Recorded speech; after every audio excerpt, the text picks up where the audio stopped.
Why hello there, and welcome back to Background Historian. Tonight will be exciting, as we journey down the path of the ancient Viking civilizations.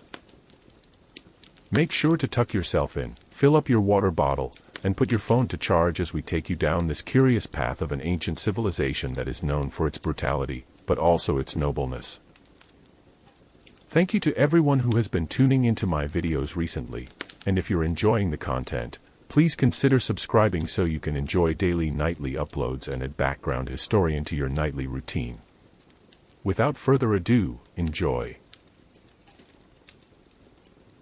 Long before the thunder of longships echoed down the coasts of Europe, before monasteries were burned, kingdoms were shaken, and legends carved into stone, there was silence. Ice. Fjords. Firelight in the dark. And from that silence, the North gave rise to a people who would shake the medieval world, the Vikings. Let us begin not with conquest, but with origin. Because the Vikings, those seafaring Norsemen whose names still echo in myth and memory, were never simply warriors. They were farmers, sailors, traders, explorers, storytellers. And their story begins in the Scandinavian peninsula, a vast and rugged landscape comprising what is today Norway, Sweden, and Denmark. Origins, before the Viking Age. The time we now call the Viking Age officially began around 793 AD, with the infamous raid on the Lindisfarne Monastery in England. But the seeds of that era were planted centuries earlier. Scandinavia was settled by Indo-European peoples in the Bronze and Iron Ages, long before they would become known as Vikings. These early societies were tribal and isolated, held together by kinship, oral tradition, and a deep connection to the land.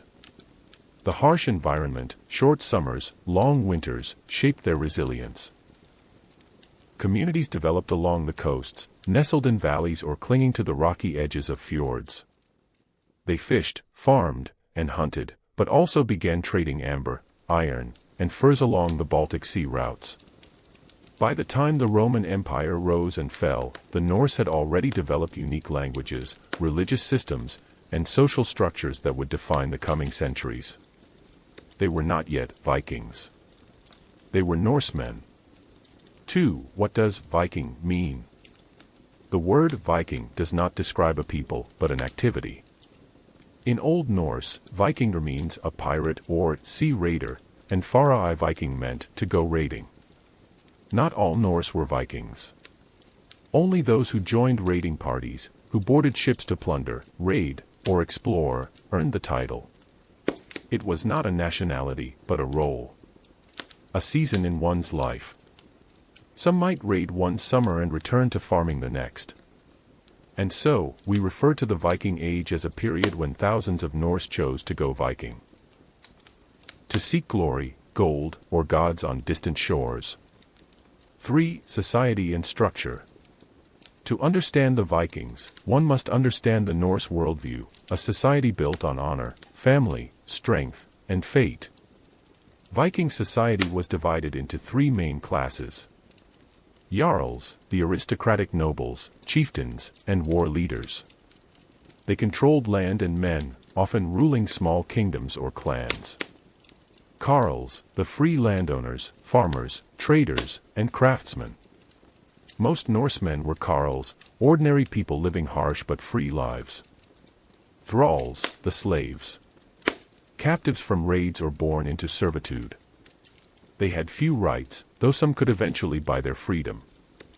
Leadership was decentralized. There was no single Viking king. Power was local, held by jarls, clan heads, or village assemblies known as the Thing. These things were early forms of democratic councils where disputes were settled, laws passed, and chieftains chosen. Loyalty to one's kin was paramount. Blood feuds could last generations. Honor had to be protected, through vengeance if necessary. But alongside this rough justice was a vibrant culture of storytelling, poetry, and oral history. 4. Religion and the gods of the North. Before the arrival of Christianity, the Vikings worshipped a pantheon of gods known today from Norse mythology. These gods were not perfect or all-powerful, they were complex, flawed, and deeply human. The Norse believed the gods too were bound by fate, destined to die at Ragnarok, the end of all things. Among the most revered gods: Odin, the Allfather, god of wisdom, war, and death. He gave his eye for knowledge and hung from the world tree, Yggdrasil, to gain the secrets of the runes. Thor, god of thunder, a protector of mankind, known for his strength and mighty hammer, Mjolnir. Freya, goddess of love, fertility, and battle. She chose half the slain warriors to dwell in her hall. Loki, the trickster, neither good nor evil, always shifting, always dangerous. Rituals were held in sacred groves, near rivers, or in temples like the one at Uppsala in Sweden. Sacrifices were common: animals, goods, and in rare cases, humans. These offerings were made to appease the gods or to secure good harvests, protection, and victory. The Valkyries were believed to choose who died in battle and who would ascend to Valhalla, Odin's great hall. This religious framework shaped Viking courage in battle. To die sword in hand was not a tragedy, it was a path to glory. Language and lore. The Vikings spoke Old Norse, a language rich in metaphor and power. Their written alphabet was made of runes, angular symbols carved into stone, bone, or wood. Runes were more than letters, they were believed to carry magical properties. To carve a rune was to speak into fate. Much of what we know of Viking belief comes from later sources, especially the Poetic Edda and Prose Edda, Icelandic texts compiled centuries later from older oral traditions. These sagas tell of battles, betrayals, trickery, love, and the eventual end of all things. They are poetic, violent, and strangely beautiful. 6. Daily life in the North. Despite their fearsome reputation, most Vikings lived quiet, hard-working lives. They lived in long houses, sturdy wooden structures with thatched roofs and a central hearth. Entire families, and sometimes livestock, lived under one roof. Daily life was defined by the seasons. Spring, planting, repairing boats, preparing for travel. Summer, raiding, trading, or farming. Autumn, harvesting, storing food, brewing ale. Winter, crafting, storytelling, and waiting. Vikings ate a varied diet: grains, fish, dairy, meats, and root vegetables. They brewed mead, ale, and occasionally wine from imported grapes. Clothing was practical: wool, linen, and animal skins. Jewelry was worn by men and women alike and often served as status symbols or charms. Women in Norse society held more rights than in many contemporary European cultures. They could own land, divorce, inherit, and manage the household. Some were even warriors or priestesses, known as Valvas, seers who communed with the spiritual world. They came with the wind. Sails billowed like dragons' wings. Hulls glided over the waves like shadows. And with them came a new age, a storm born of steel, salt, and song. The age of the Viking raids had begun. The first thunderclap, Lindisfarne, 793 AD. The year 793 AD marks the symbolic beginning of the Viking Age. On a remote island off the northeast coast of England stood Lindisfarne Monastery, a quiet place of prayer and learning. The monks there tended to scripture in silence, until that June day, when longships appeared on the horizon. The Vikings stormed the monastery. They looted gold and sacred relics. They killed or enslaved the monks. And then they vanished, back into the sea, like ghosts. The Christian world was shaken. If holy ground was no longer safe, what was? And thus began centuries of fear, of fire, of raids. But this first strike wasn't random. It was calculated. The Vikings understood something the rest of Europe had not yet grasped: the sea was not a barrier, it was a highway. 2. The longship, weapon of the sea. Viking expansion would have been impossible without one of the most revolutionary vessels of its time, the longship. Long and narrow, with shallow drafts, Viking ships could sail across oceans but also navigate shallow rivers.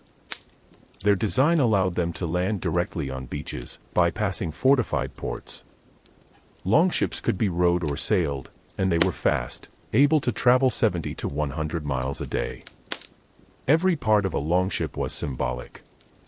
The prow, often carved with a serpent or dragon, served to strike fear into enemies. The ship itself was seen almost as a living being, a warrior's companion and a funeral bier. To own a longship was to wield power. And so, they went. 3. The raiding era. From the late 8th through the 9th centuries, Viking raids spread like wildfire. England, raids intensified after Lindisfarne. By the mid-800s, the Great Heathen Army, a coalition of Viking warriors, invaded and occupied large parts of Anglo-Saxon England. Ireland, Dublin was founded by Vikings in the 840s. They built trade routes, settled coastal towns, and became deeply embedded in Irish politics. Scotland and the Isles, the Orkneys, Hebrides, and Isle of Man were taken. These islands became Viking strongholds and naval bases. Frankish Empire, Paris was besieged multiple times. In one famous case, Viking leader Rollo extracted tribute and later received land in Normandy, Northmen's land, from the Frankish king. Spain and the Mediterranean, Vikings even raided the Muslim-ruled city of Seville in 844. They reached Italy, North Africa, and the Black Sea. To the Christian kingdoms, the Vikings were not just pagans. They were divine punishment, sent by God to test and purge. But not all Norse were raiders. Many were traders, settlers, and craftsmen. They brought silver, spices, furs, amber, walrus ivory, and slaves. They also took 4. The Danelaw and Norse England. By the mid-9th century, Vikings weren't just raiding England, they were staying. In 865, the Great Heathen Army invaded. Led by legendary figures like Ivar the Boneless, Ubba, and Halfdan Ragnarsson, they conquered large swaths of land. Eventually, a treaty was made between the Viking leader Guthrum and the Saxon king Alfred the Great, dividing England between the Anglo-Saxon south and west. The Viking controlled north and east, known as the Danelaw. In the Danelaw, Norse law, language, and customs thrived. Norse and Anglo-Saxon cultures intermingled. Many Viking warriors became landowners, husbands, and fathers. Cities like York, Jorvik, became major Viking urban centers. Viking expansion eastward. While the Western world feared the Norse, they were also expanding eastward, through rivers, not oceans. Swedish Vikings, known as the Varangians, traveled the great rivers of Russia, the Dnieper and Volga, establishing trade routes and settlements all the way to Byzantium.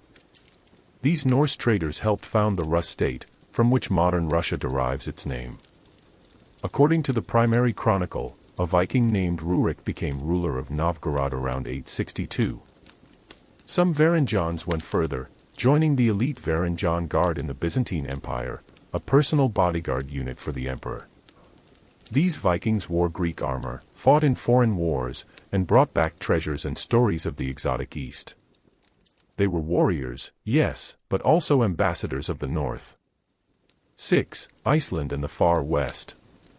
By the late 9th century, Norse settlers began pushing into uncharted seas. Iceland was settled around 874 AD, primarily by Norwegians fleeing political turmoil or seeking land. The Icelandic settlers brought their language, laws, and stories. Within a century, Iceland had its own assembly, the Althing, one of the world's oldest parliaments.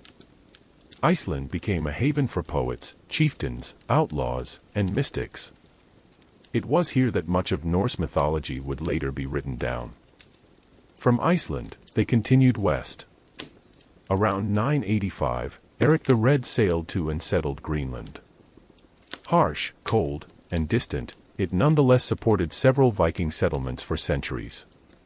But Erik's son, Leif Erikson, would go even further. 7. Vinland, the Vikings in North America. Some 500 years before Columbus, the Vikings reached North America. Leif Erikson, likely sailing from Greenland around the year 1000 AD, landed in a place he called Vinland, wine land, for the wild grapes found there. It is widely believed to be Newfoundland, in modern Canada. There, the Norse established a temporary camp, L'Anse aux Meadows, now a UNESCO World Heritage Site. But Vinland was not to be a permanent colony. Conflicts with indigenous peoples, whom the Norse called Skrælings, along with distance and supply issues, led the settlers to return to Greenland. Still, the Norse were the first Europeans to reach the New World. A fact forgotten for centuries until sagas and archaeology told the tale. 8. Warriors and warfare. The Viking warrior is legendary. Armed with spears, axes, and round shields, Viking fighters were terrifying in close combat. The iconic Viking helmet, often shown with horns, is actually a myth. Most wore simple iron helmets or none at all. Tactics included ambushes, shield walls, and shock raids. They struck fast, hit hard, and vanished before counterattacks. Some warriors formed elite groups. Berserkers, fearless fighters who entered a trance-like rage. They wore bear or wolf pelts and were said to feel no pain in battle. Ulfhednar, another warrior cult, said to be possessed by the spirit of wolves. To die in battle was the highest honor. Such a death earned one a seat in Valhalla, where fallen warriors feasted and fought until Ragnarok. But bravery wasn't only for men. Sagas speak of shield maidens, female warriors who fought and commanded with honor. While rare, archaeology has confirmed burials of high-status Viking women with weapons. Even storms must pass. Even legends fade into the quiet. The longships would one day be docked for the last time. But the stories would never stop sailing. The turning tide, the decline of the Viking raids. By the 11th century, the golden age of Viking raids was beginning to wane. Several factors contributed to this decline. Stronger European kingdoms, places like England and France developed centralized monarchies, improved fortifications, and standing armies. They were no longer easy prey. Christianization, as Norsemen themselves began converting to Christianity, the religious justification for raiding monasteries evaporated. Settlement over piracy, many Vikings chose to settle and rule rather than plunder, seeking stability over glory. Internal pressures, feuds between Norse chieftains and succession crises weakened some Viking realms, making foreign raiding less sustainable. But there were still great figures to emerge. 2. Kings from the sea. The rise of Norse monarchs. What began as chaos, scattered raiding, eventually gave birth to kingdoms. Harald Fairhair, a Norwegian chieftain, is credited with unifying Norway into a single kingdom around 872 AD after the Battle of Hafrsfjord. In Denmark, kings like Gorm the Old and his son Harald Bluetooth laid the foundations of a centralized Danish state. Harald Bluetooth is especially remembered for Christianizing Denmark and for his name inspiring the Bluetooth technology symbol, which incorporates runic symbols. In Sweden, Viking kings ruled the trade routes of the East, drawing wealth from Baltic and Russian trade. Some Norse kings became rulers in foreign lands. Most notably, Rollo, a Viking chieftain, was granted land by the Frankish king and became the first Duke of Normandy. His descendants included William the Conqueror, who invaded England in 1066. Sweyn Forkbeard, a Danish king, conquered England in 1013. His son, Knut the Great, became King of England, Denmark, and Norway, ruling a North Sea empire at its height. No longer just raiders, the Norse had become kings, governors, and emperors. 3. The coming of the cross, Christianization of the North. One of the most profound changes in Norse society was the slow, steady rise of Christianity. The first attempts at converting the Vikings were met with resistance. The Norse gods were tied to identity, honor, and ancestral memory. But over time, missionaries, along with the political and trade benefits of being Christian, succeeded. In Denmark, Christianity took hold by the mid-900s. Norway followed in the early 1000s, especially under Olaf Tryggvason and later Saint Olaf, Olaf II, who ruled with a fiery zeal to spread the gospel. Iceland, remarkably, converted through debate. In the year 1000 AD, the Althing voted to adopt Christianity while allowing some pagan customs to continue privately. Conversion was not just spiritual, it was political. Christian rulers gained legitimacy with other European powers, avoided being targeted in holy wars, and could intermarry with noble Christian families. Temples were replaced by churches. Priests replaced vulvas.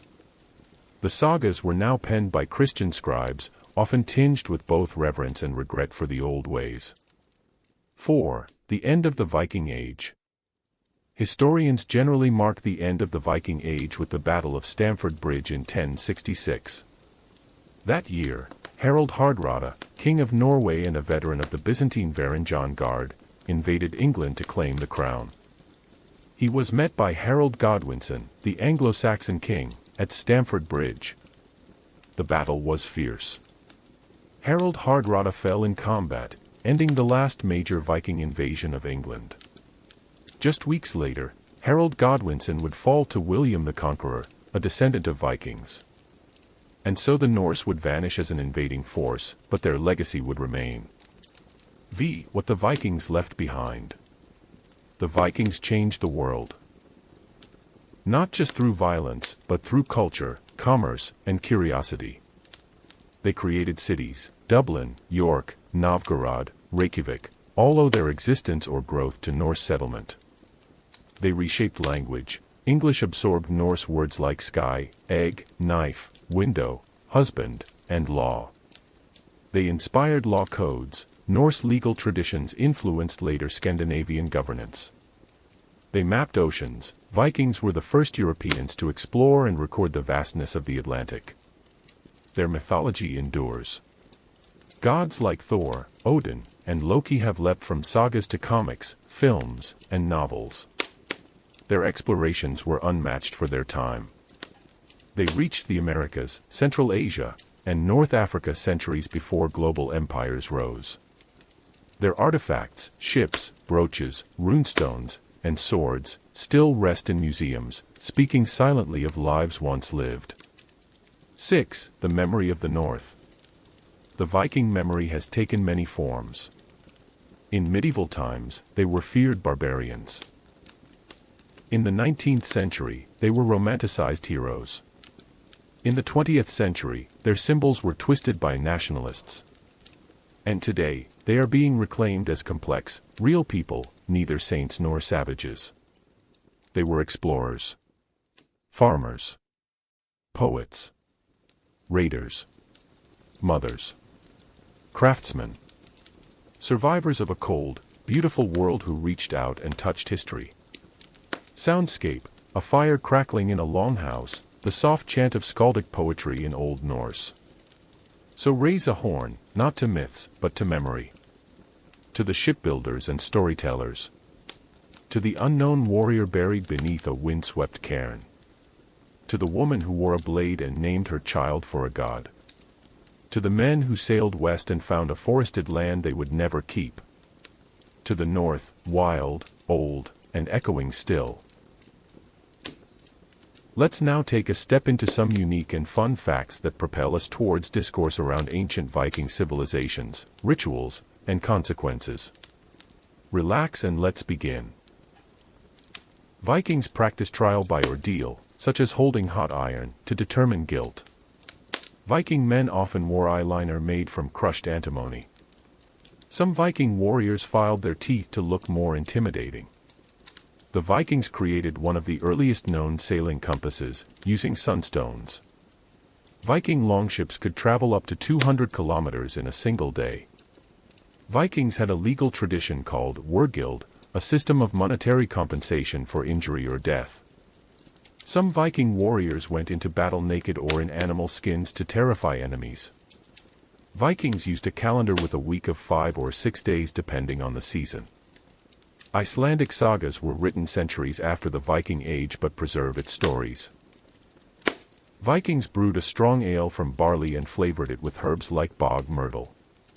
Viking weddings were week-long affairs involving beer, dowries, and sword exchanges. The Norse calendar had 2 seasons only, summer and winter. Viking houses had raised wooden benches along the walls that doubled as beds. The Viking alphabet, younger Futhark, had only 16 letters. Norse mythology has a squirrel named Ratatoskr who runs up and down Yggdrasil. Viking warriors sometimes adopted battle names, like Skullsplitter or Wolfhide. Vikings were among the first Europeans to reach and name the Faroe Islands. The Norse believed in Hugr, the idea of a soul that could travel outside the body. Vikings used game pieces made from walrus tusk and reindeer antler. Norse seers, Volvas, used staffs, herbs, and chanting to predict the future. The Norse god Heimdall was said to have foreseen Ragnarok with his all-seeing eyes. Viking children were often named after gods, ancestors, or qualities like strength. Vikings believed the aurora borealis was caused by Valkyrie's armor in the sky. Vikings sometimes made curse stones by carving spells into runestones. Viking warriors were cremated or buried with food, weapons, and sometimes slaves. The Norse practiced infanticide if a child was born sickly or weak. The Norse had no written law code, only oral traditions and communal memory. Viking laws could be passed or repealed by popular vote at the Althing. Many Viking warriors carried axes because they were cheaper than swords. Viking blacksmiths made high-quality steel using advanced carbonization methods. Viking ships often had carved animal heads at the prow to ward off sea monsters. Women could become skalds, keepers of oral history and poetry.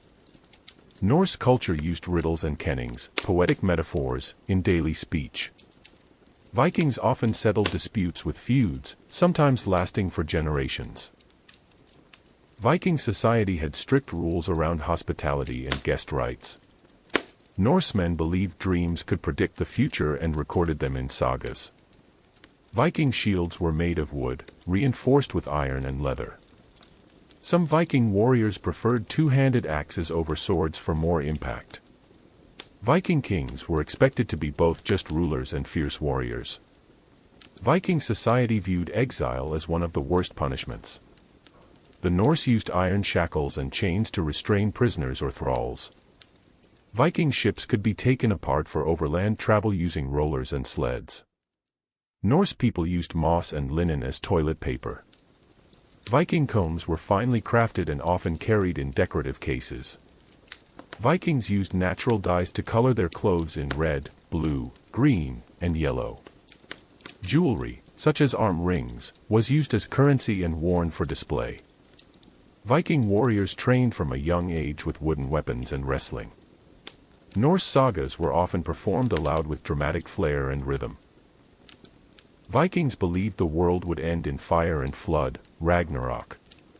Norse smiths buried tools with warriors for use in the afterlife. Viking traders carried Arabic silver coins, evidence of trade with the Islamic world. Many Viking helmets included nose guards, not horns. Vikings created ice skates using flattened animal bones. Viking games included stone lifting, tug-of-war, and glima, wrestling.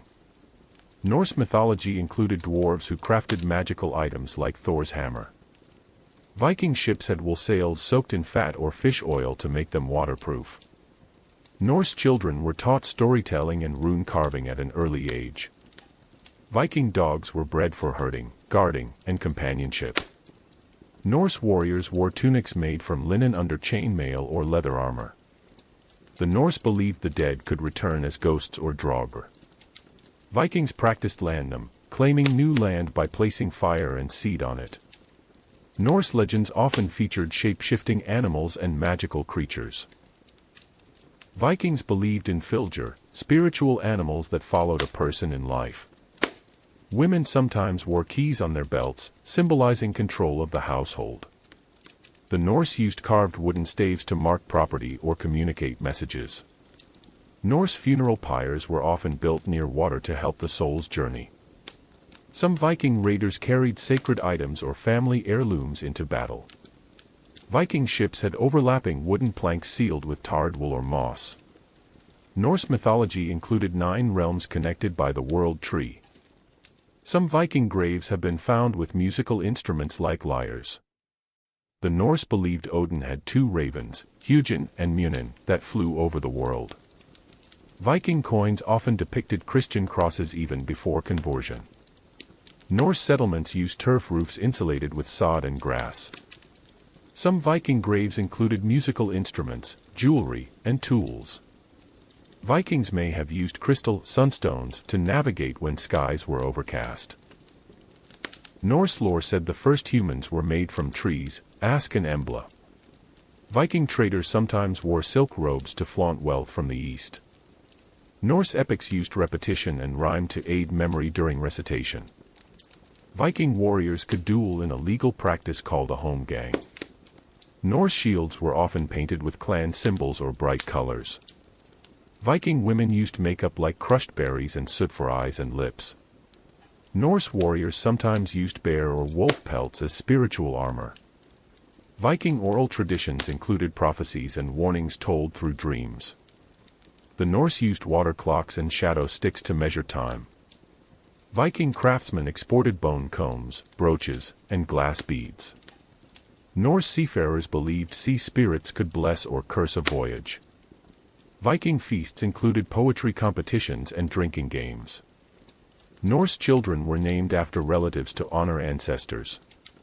Viking warriors believed dying with honor could secure a place in Valhalla. Norse folk tales warned of trolls, sea serpents, and other monsters.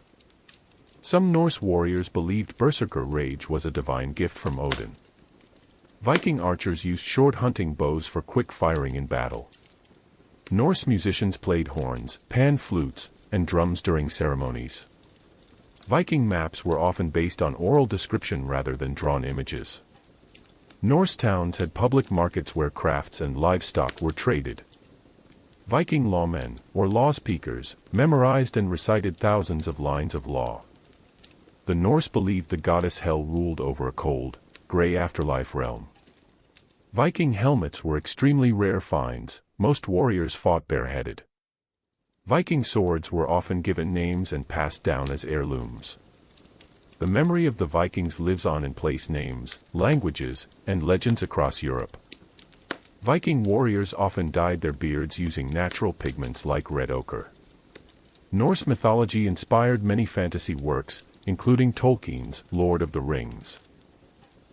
The Viking name, Eric the Red, referred to his fiery hair and temper. Viking shields were not just defensive, they were used to push and form shield walls. Viking children were often fostered to other families to strengthen alliances. Viking women could initiate divorce and reclaim dowries. The Norse god Loki was both a trickster and a shapeshifter. Berserkers were thought to channel animal spirits like bears or wolves. Viking coins from the Danelaw often featured both Christian and Norse symbols. Longhouses were communal, entire families and livestock often lived under one roof. Viking farms included sheep, goats, pigs, and even falcons for hunting. Norse mythology described a ship made from the fingernails of the dead, Naglfar. Many Viking kings traced their lineage to Odin. Vikings practiced thing assemblies to discuss law and governance. Some Viking swords had inscriptions in Latin or Arabic. Viking raids occurred not only in Europe but as far south as North Africa. Norse people believed in land spirits and left offerings in nature. Viking axes were versatile tools, used for both farming and combat. The Norse used drakr and karve as ship types, warships and cargo ships. Vikings had their own version of chess called nafatafel. Norse temples were often made of wood and called hofs. Viking nobles wore cloaks fastened with ornate brooches. Viking warriors sometimes carried small throwing axes called francisca. Some Viking raids targeted Iberian monasteries. Norse mythology included a world serpent, Jormungandr, who encircled the earth. Viking warriors sometimes used horses in battle, though not commonly. Vikings had a complex honor culture, reputation was life. Some Viking burials took place inside stone ships marked on the ground. Viking prisoners of war could become thralls, or lifelong servants. Norse oral poetry was performed by skalds at banquets and feasts. The Norse used sledges pulled by dogs or reindeer in winter. Viking armor rarely included full helmets, many wore simple leather caps. Viking burial mounds were sometimes reopened for new occupants. Norse legends influenced Arthurian tales through Norman storytellers. Viking towns had communal wells and rudimentary sewage systems. Viking settlements have been found in Newfoundland, Canada. Norse people sometimes engaged in blood feuds lasting generations. Some Viking ships had dragon eyes painted on the prow. Viking women often managed farms while men raided or traded. Vikings believed thunder was the sound of Thor's chariot. The name Bluetooth comes from Harald Bluetooth, a Viking king. Vikings believed a rainbow bridge, Bifrost, connected Earth to Asgard. Norse mythology included a tree, Yggdrasil, that held the 9 worlds. Viking poetry included praise poems, Droppa, and insulting verses, N. Norse scribes used runes on wood, bone, and stone, rarely parchment. The Norse believed diseases could be caused by angry spirits. Viking explorers used ravens to find land, releasing them from ships. Viking swords were expensive and often family heirlooms. Viking helmets were made from multiple metal pieces riveted together. Viking villages often had central halls for gatherings and rituals. Norse people played flutes and lyres, often carved from wood or bone. Viking sagas often blended myth, history, and moral lessons. Norse myths warned against breaking oaths, divine punishment was feared. Some Viking warriors wore lamellar armor made from overlapping iron plates. Norse children played games mimicking adults, sword fighting and farm chores. Viking sailors navigated using birds, stars, and shoreline shapes. The Norse believed elves and dwarves lived underground or in forests. Norse graves often included food for the journey to the afterlife. The Viking word thing referred to a legal assembly or parliament. Norse people carved rune sticks for daily communication and spells. Viking traders used scales and weights made of bronze or lead. Viking fire starters included flint, steel, and dried fungus. Norse women wore layered dresses fastened with turtle brooches. Viking shoes were made from stitched leather and stuffed with straw. Viking towns often grew around natural harbors or river mouths.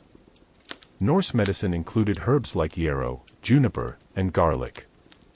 Norse laws protected women from slander and violence. Viking warriors were honored in poetry after their deaths.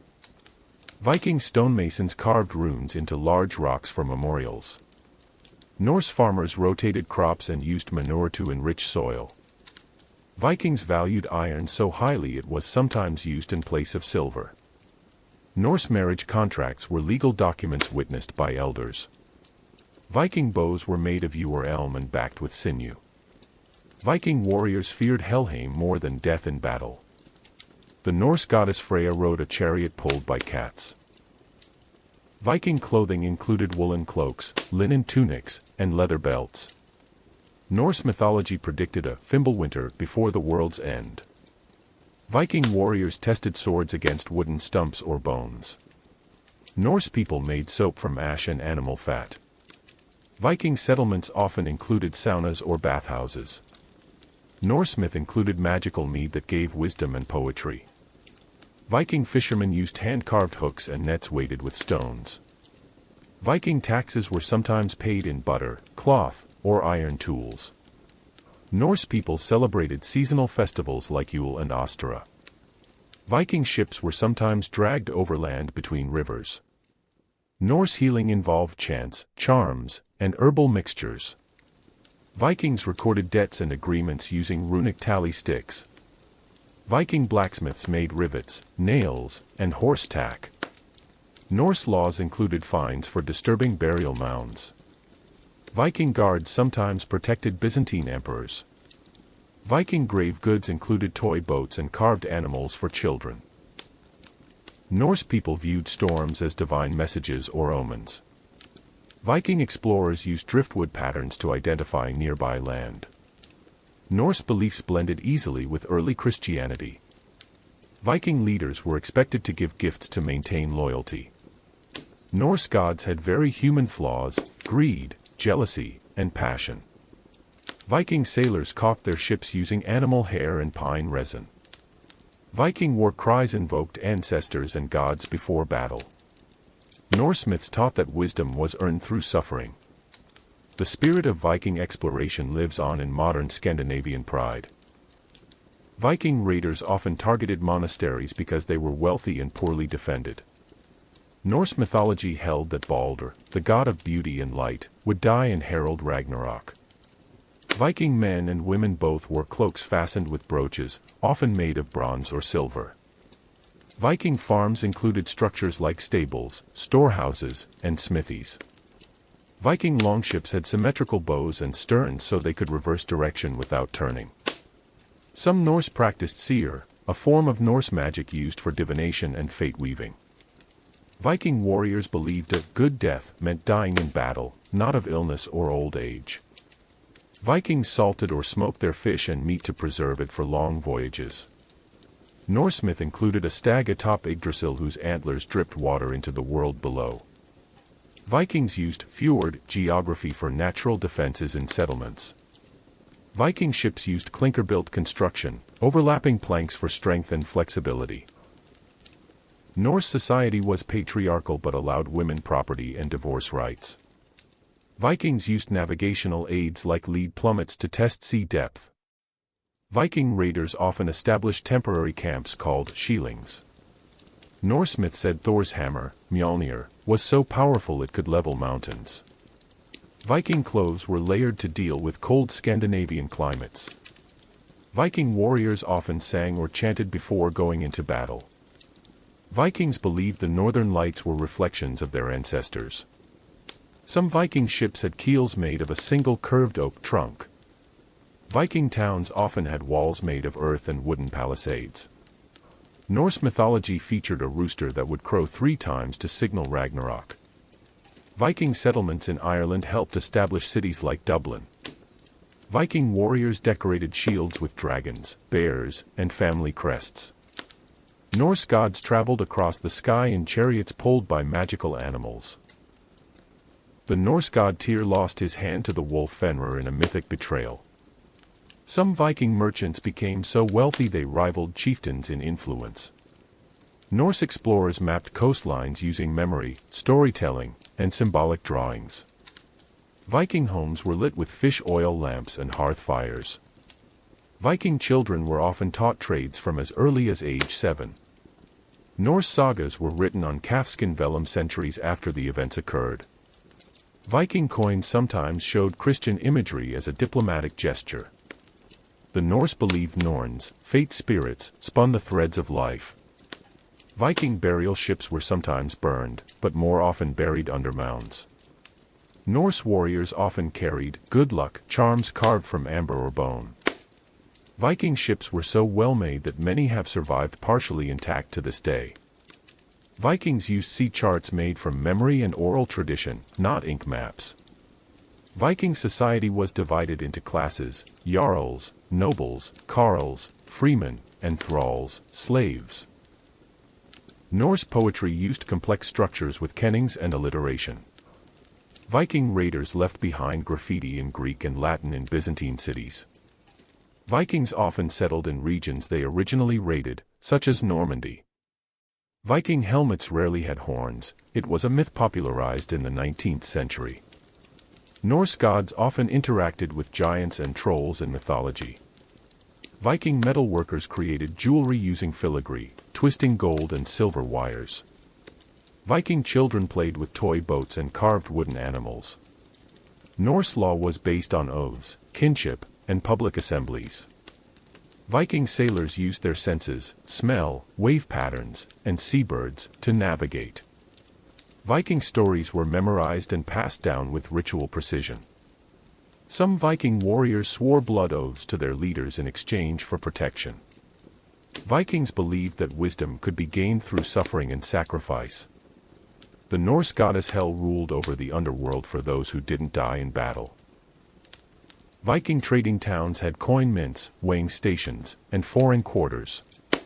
Viking merchants traded walrus ivory, amber, and furs across Europe. Viking lawmen, Ulfskummer, were walking repositories of oral law. Vikings took great pride in grooming. Combs, tweezers, and razors were common. The Norse believed that a tree grew at the center of the world, Yggdrasil. Viking ships could be portaged, carried across land between rivers. Norse myths featured creatures like elves, trolls, and frost giants. Vikings often worshipped at sacred groves, not temples. Viking ships had carved wooden figureheads believed to ward off sea monsters. Viking earthenware and pottery have been found as far as North America. Norse warriors sometimes used magic songs to confuse enemies. Viking coins have been discovered as far as modern-day Russia and India. The Norse god Odin hung himself on Yggdrasil to gain wisdom. Viking explorers introduced soap-making to parts of Europe. Viking raiders often used fast hit-and-run tactics in coastal towns. Norse calendars were lunar-based with additional days added for alignment. Vikings used the stars and position of the sun for navigation when visible.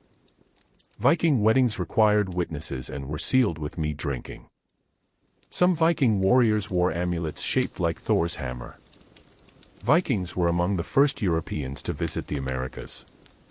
Norse mythology described a rooster named Gullinkambi who would wake the gods. Viking warriors used shields not just for defense, but also as weapons. Norse runes were used for both magical and mundane inscriptions. Viking smiths quenched their swords in water, oil, or even blood. Norse beliefs held that warriors entered Valhalla to feast and fight forever. Vikings farmed flax to make linen for underclothes and fishing nets. The Norse had proverbs and sayings similar to those in modern cultures. Vikings often hosted seasonal feasts and storytelling nights. Viking longhouses had turf roofs that insulated them in cold months. Viking warriors sometimes adopted orphans of fallen comrades. Norse myth includes Nhggr, a dragon who gnaws at the roots of Yggdrasil. Viking armor was made from chainmail, leather, and metal plates. Norse funerals sometimes included symbolic fights or games. Vikings fermented birch sap to create alcoholic beverages. Viking clans used symbolic tattoos and body art, though evidence is sparse. Viking grave markers often featured intricate stone carvings. Norse mythology says that Loki birthed an eight-legged horse, Sleipnir. Viking Age towns were often called by, like Grimsby or Derby. Viking raiders preferred summer campaigns due to better weather. Norse beliefs included an afterlife called Folkvanger ruled by Freya. Viking musicians played bone flutes and panpipes at gatherings. Viking settlements have been found under modern European cities. Norse gods were thought to walk among mortals in disguise. Viking law allowed for outlawry, banishing a criminal from society. Viking warriors tested courage with endurance games involving heat or pain. Vikings sometimes drank from horn cups or carved wooden mugs. Norse warriors believed carrying their father's sword brought honor. Viking Age craftsmen made boats, weapons, tools, and jewelry by hand. Norse priests, called Gothar, conducted sacrifices and rituals. Viking influence shaped the English language, legal terms, and place names. Viking raids sometimes included mock rituals to intimidate their victims. The Norse word for fate was Wyrd, and it was believed to be unchangeable. Viking Age Scandinavians used skis not only for hunting but also for fun. Some Viking warriors were buried with their dogs, horses, and weapons. Viking law emphasized public shame, duels, banishments, and insults were common. Norse people believed in trolls that lived under mountains or bridges. Viking ships had shallow drafts, allowing them to sail up rivers and land on beaches. Some Norsemen were paid Danegeld by kingdoms to leave without attacking. Viking settlements included workshops for blacksmithing, leatherwork, and weaving. Norse myth featured the Well of Ord, a sacred well under Yggdrasil. Vikings crafted bone needles and looms for making textiles. Some Viking explorers became mercenaries in the Middle East. Norsemen used horn cups and drinking horns at feasts. Viking society practiced gift-giving as a symbol of loyalty and respect. Runestones often included poetic inscriptions, prayers, or curses. The Norse goddess Skadi was associated with winter, skiing, and hunting. Viking children sometimes learned rune carving before they could write in Latin. Some Viking men and women dyed their hair with lye to appear more blonde. Viking traders sold honey, soapstone, and iron in continental markets. Norse burial customs included cremation, inhumation, and mound burials. Viking warriors believed ravens were sacred and linked to Odin. Viking towns like Hedeby and Birka were bustling international hubs. Norse cosmology featured a cosmic battle between gods and giants. Viking travelers wore leather shoes laced around the ankle for protection. Viking swords were passed down with tales of their deeds attached. Norsemen used hearths as the center of domestic life. The Viking calendar included festivals such as Blot for offerings and sacrifices. Norse gods like Njord ruled over the sea and were invoked for safe travel. Viking Age burial mounds have been uncovered with gold, silk, and imported goods. Viking oral law was maintained by community elders and memorized by heart. Viking sailors used whale bones for structural support in shipyards. Viking coins found in Russia and the Middle East show the reach of Norse trade. The Norse concept of frith meant peace, kinship, and protection. Viking ships had oar holes covered with leather flaps to reduce splash. Norse mythology included a goat named Erne who provided meat to warriors. Viking feasts involved storytelling, toasts, games, and music. Viking marketplaces often sat at the convergence of land and sea routes. Norse law permitted compensation for injury through agreed-upon payments. Viking warriors trained with wooden weapons before real ones. Norse beliefs included a Mingja, a kind of luck or protective spirit. Vikings used torches and lanterns with fish oil or beeswax. The Norse goddess Air was associated with healing and herbal knowledge. Viking women brewed ale, a key part of Norse economy and ritual. Some Viking longships had keels reinforced with iron for durability. Vikings planted birch trees near homes to ward off evil spirits. Norse legends describe frost giants and fire giants as cosmic forces. Viking festivals coincided with solstices and equinoxes. Norse priests were often chieftains who also held religious roles. Vikings used sticks of birch bark as notepads. Viking clothing was often dyed with natural pigments from berries and roots. Viking children played strategy games to develop cunning and foresight. Norse spells were carved into metal amulets or bone fragments. Viking soldiers often carried round shields strapped to their backs. Some Norse weddings involved mock abductions symbolizing old tribal customs. Viking raiders would sometimes recruit locals from captured towns. Viking settlers in Greenland had to adapt to cold climates with limited wood. Viking woodworkers used chisels, adzes, and axes for precision building. Norse warriors sometimes marked their shields with red paint for war.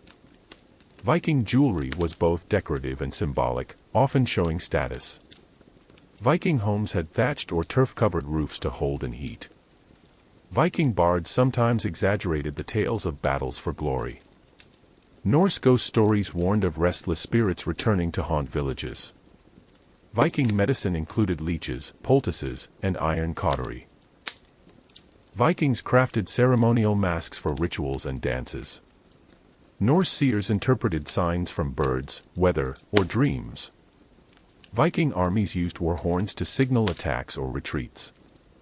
Viking outposts in Ireland and Scotland influenced local politics and art. Viking women sometimes led expeditions or managed coastal farms. Norse spirituality included ancestor worship and seasonal rituals. Viking warriors were honored in death songs called Urfi. Norse shipbuilders selected specific trees for keels and masts.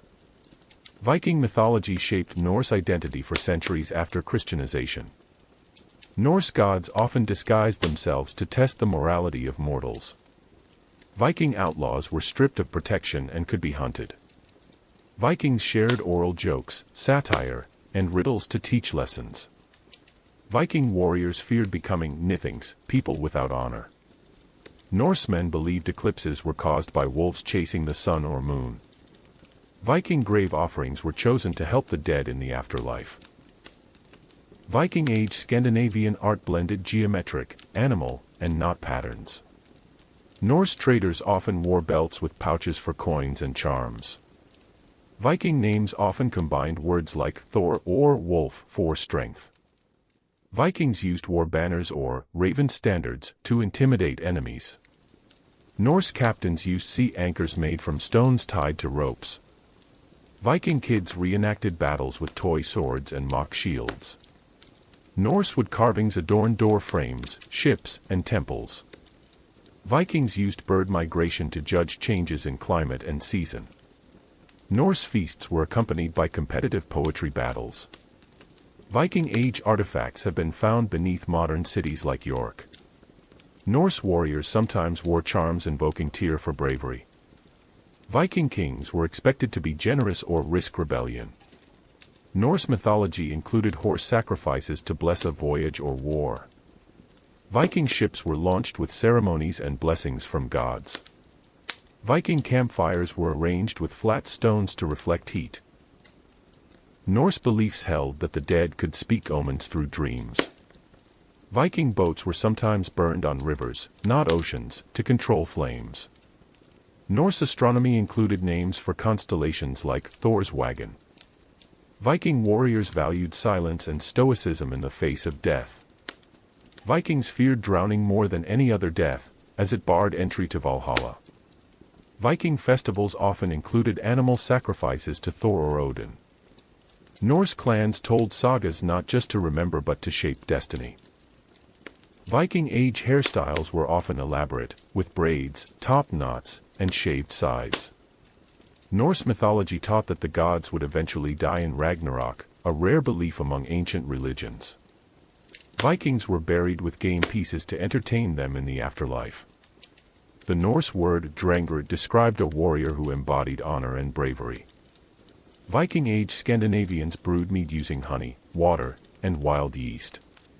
Norse warriors believed the aurora borealis was a reflection of Valkyrie armor. Viking helmets were typically conical and made of iron or hardened leather. Viking society had an insult culture. Skalds could publicly humiliate enemies in verse. Norsemen believed that Odin sacrificed an eye for wisdom. Vikings sometimes smeared themselves with animal fat to stay warm on sea voyages. Viking farms had fences not just for livestock, but to symbolize ownership and boundaries. Vikings used tally sticks to track debts and agreements. Norse ships sometimes featured removable masts for portaging over land. Some Viking warriors painted their faces before battle to inspire fear. Viking raiders used surprise landings on beaches to bypass defenses.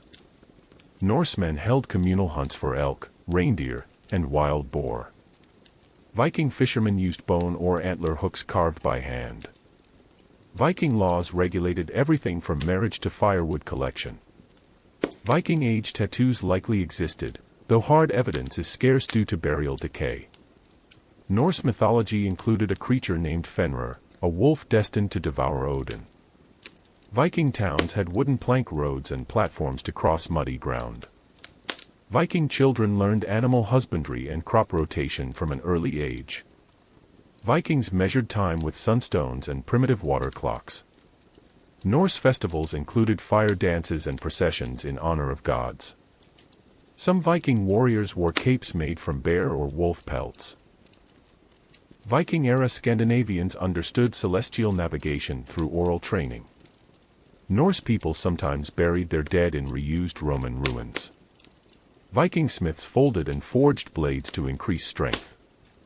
Viking social structure discouraged excessive wealth hoarding, it was expected to be shared. Viking poetry used kennings, poetic metaphors like whale road for sea. Viking towns had taverns, bathhouses, and even early forms of inns. Norse beliefs included fetches, spirits that accompanied each person from birth. Vikings believed dreams could reveal omens from the gods.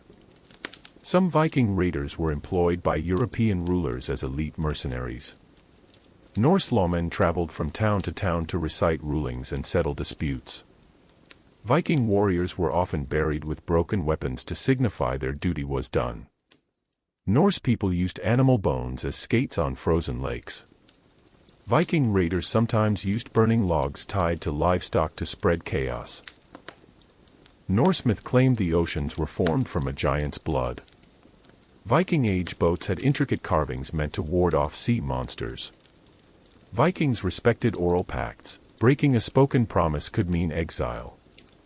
Viking warriors trained by throwing spears at moving targets.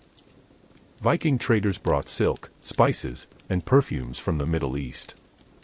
Norse beliefs considered thunder sacred, linked directly to Thor's protection. Viking explorers used oral landmarks, like shaped rocks or trees, as waypoints. Viking battle formations included shield walls and wedges. Norse people used carved sticks as calendar reminders of key seasonal dates. Vikings kept falcons and hawks as status symbols and for hunting. Viking-era justice included outlawry, wergild, price, and community judgment. Norse cosmology included realms like Niflheim, ice, and Muspelheim, fire. Viking homes used hearth fires for cooking, heat, and religious rites. Viking women often managed estates while men were away raiding or trading. Norse sagas described gods disguised as animals or beggars. Viking-era Scandinavians used peat as a fuel source. Norse religion had no centralized priesthood, rituals were often family-led. Viking ships were named with poetic or fearsome titles, like Sea Serpent. Viking feasts sometimes included mock duels or wrestling matches. Viking blacksmiths were seen as magical for their ability to tame metal. Norse legends explained earthquakes as Loki struggling beneath the earth.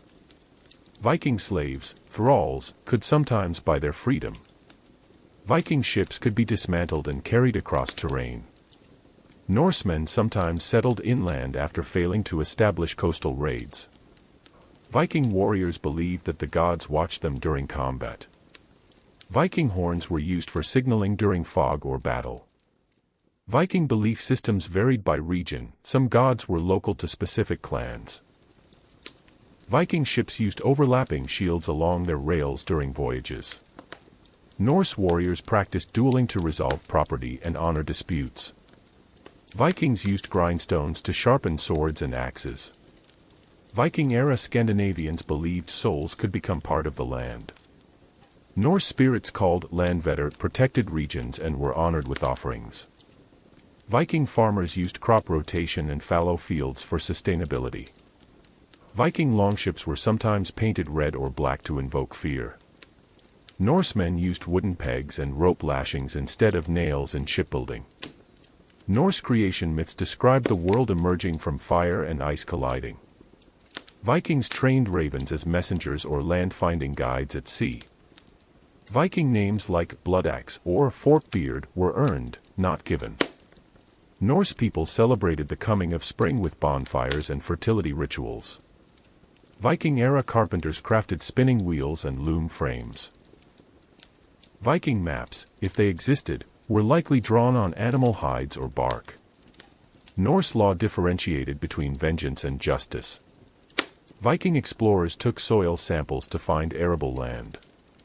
Viking warriors sometimes sang lullabies to fallen comrades. – Viking earrings and necklaces were both fashion and indicators of wealth. Norse musicians used animal horn trumpets during feasts or battle. Viking women made family crests embroidered onto cloaks or banners.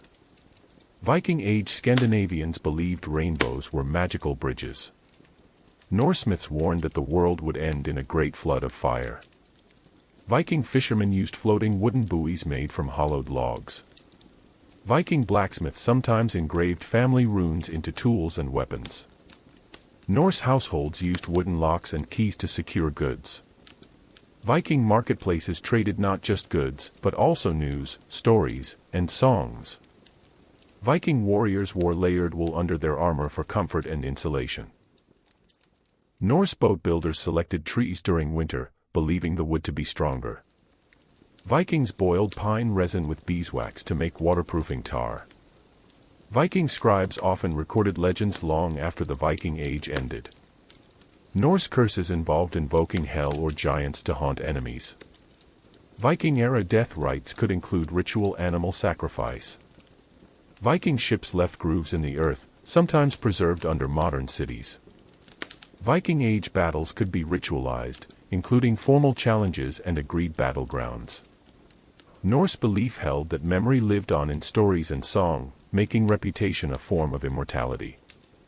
Viking-age Scandinavians used animal intestines to make waterproof containers.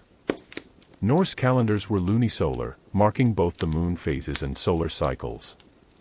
Vikings believed naming a child after a dead relative passed on the soul's traits. Viking funerals could involve complex rites, including singing and symbolic fire. Norse people crafted seer staffs, used in rituals by female shamans called vulvas. Viking wool was spun using drop spindles long before spinning wheels.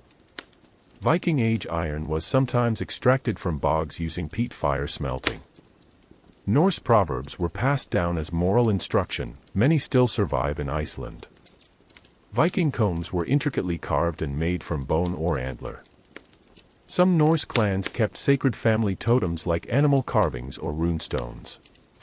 Viking chieftains were judged by their generosity more than military power. Norse people saw the world as a giant ash tree, Yggdrasil, with realms in its roots and branches. Viking blacksmiths created pattern-welded swords with flowing, decorative grain. Viking raiders sometimes timed attacks with church holidays when defenses were low. Norse people believed dreams could be sent from gods or dead ancestors. Viking ships were sometimes turned into permanent houses after retirement. Norse music included the lyre, bone flute, and a form of bagpipe. Viking scouts used hilltops and smoke signals to communicate across distances. Norse beliefs held that the dead journeyed to Hel, Valhalla, or Folkvanger. Some Viking graves included miniature ships or boat-shaped stone outlines. Norse sagas often began with an invocation to the gods for truth and clarity. Viking homes used thick sod walls to insulate from harsh winters. Viking merchants kept ivory, amber, and walrus tusks as trade goods. Norse law included wergild, a man's value in silver depending on rank. Viking raiders were known for swift attacks, looting, and retreating by sea. Viking-age children played with dolls made of cloth, wood, and horn. Norse healers carried leather pouches filled with herbs, salt, and charms. Viking men wore tunics, trousers, and leg wraps secured with leather cords. Norse mythology included 9 realms, including Midgard, Earth, and Asgard, gods. Viking seers performed trance rituals by sitting on elevated platforms. Viking farms raised sheep for wool, meat, and parchment material. Norse ships used clinker-built hulls, overlapping planks fastened with iron nails. Viking wedding rituals involved hand-fasting and symbolic sword exchanges. Norse warriors often painted their shields in family or clan colors. Vikings brewed strong alesh and flavored them with juniper and honey. Viking longhouses often had separate rooms for animals and people.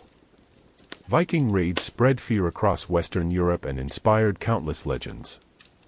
Norse gods often died and were reborn, mirroring seasonal cycles. Viking shipbuilders followed sacred traditions, choosing wood on specific days. Norse rune carvers were respected artisans, sometimes believed to wield magic. Viking warriors were sometimes buried with sacrifice thralls to serve them in death. Norse households had fire pits lined with stone and surrounded by cooking tools. Viking law assemblies could last days and included trading, feasting, and games. Norse traders used small balance scales to measure precious metals. Viking ships had symmetrical ends, allowing them to reverse quickly. Norse warriors often fasted before battle to heighten senses. Viking poets, skalds, could earn high status and royal patronage. Norse settlements were named after nearby geography, like fjords or forests. Viking women wore belts with keys, symbolizing their household authority. Vikings believed the soul had multiple parts, including memory and fate. Norse culture saw lightning as Thor striking his hammer in the sky. Viking helmets sometimes had attached mail curtains for neck protection. Norse warriors used round, convex shields made from linden or fir wood. Viking craftsmen carved wooden toys and rattles for children. Norse mythology included runes of power that could control fate. Viking homes were passed down through generations and expanded as needed. Viking-era brooches often featured animal heads or gripping beasts. Norse communities built wooden palisades or turf walls for defense. Viking clothing varied by status. Nobles wore imported silks and fine wool. Norse legends warned against excessive pride and vanity. Viking-age Scandinavians domesticated cats for pest control and luck. Norse poetry included death songs sung at funerals or before battle. Viking sailors used depth-sounding poles to avoid running aground. Norse warriors believed that dying with courage made their soul stronger. Viking raids were often led by minor nobles seeking wealth and land. Norsemen used sleds and skis for long-distance winter travel. Viking smiths tempered iron with water or oil for sharper weapons. Norse religious practices varied between inland farmers and coastal raiders. Viking societies honored sacred groves and stones before temples were built. Norse festivals involved storytelling competitions and poetic challenges. Viking children were trained in chores, survival, and oral history. Viking warriors sometimes carried god tokens into battle for protection. Norse law allowed compensation instead of blood feuds in some cases. Viking shipyards required dozens of skilled laborers and months to complete a vessel. Norse people believed burial mounds contained living spirits. Vikings told riddles as entertainment and to test wit. Norse medicine included poultices made from moss, honey, and animal fat. Viking-age roads were maintained communally and sometimes taxed. Norse lore described dwarves as expert smiths who forged magical items. Viking nobles held courts in their longhouses, passing judgment over disputes. Norse people left runes at holy springs and waterfalls. Viking children were sometimes named after recent victories or omens. Norse warriors could become bodyguards or elite troops in foreign courts. Viking farmers fertilized fields with fish bones and seaweed. Norse art decorated burial ships, doorways, and even weapons. Viking traders traveled as far as Baghdad and Constantinople. Norse culture used oral contracts, reinforced by witnesses. Viking horses were small but hardy and often used in battle. Norse rituals included sacrifices of food, animals, and occasionally humans. Viking gods had specific days. Wednesday was Odin's day, Friday was Freya's day. Norse warriors would sometimes scar their faces as marks of courage. Viking shipbuilders used reindeer antlers as measuring tools. Norse beliefs included omens from birds, particularly ravens and eagles. Viking-era societies honored craftsmen, poets, and warriors equally. Viking helmets were rarely worn into battle by all soldiers. Many used simple caps. Norse children were expected to memorize ancestry and family legends. Viking funerals could be held on land, at sea, or on pyres depending on status. Norse religion allowed for fate to be resisted, but not entirely overcome. Viking explorers returned home with exotic goods, languages, and stories. Norse identity was shaped as much by law and kinship as by war and conquest. Viking longhouses were often aligned east to west to follow the sun's path. Norse law required that ships be beached and repaired annually, even if unused. Viking children were often taught survival skills by elders and skalds. Viking nobles had hounds trained for hunting elk and bear. Norse warriors sometimes named their swords and sang to them before battle. Viking settlements often had watchtowers built from timber and stone. Norse clans held oaths of brotherhood, bound by ritual and blood. Viking-era Scandinavians used tree bark as a natural antiseptic. Norse explorers observed animal migration to locate fertile land.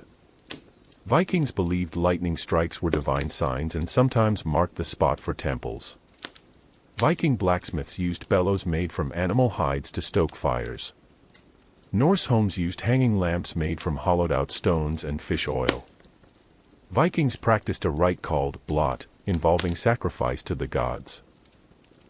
Viking Age merchants carried folding scales to weigh silver coins on the go. Norse healers tracked moon phases for treating specific ailments. Viking warriors carried small sacks of soil from their homeland for courage abroad. Norse mythology includes a goat named Erin who produced meat from her udders. Viking horses were short and stocky, resembling Icelandic horses today.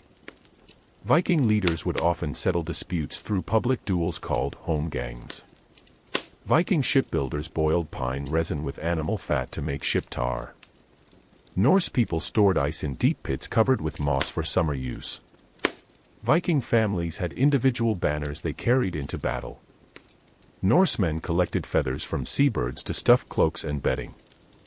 Vikings believed echoes in mountains were the voices of giants. Viking-era farmers used oxen to plow fields and transport goods. Norse culture viewed the raven as a symbol of wisdom and death. Vikings taught children to read runes as a rite of passage.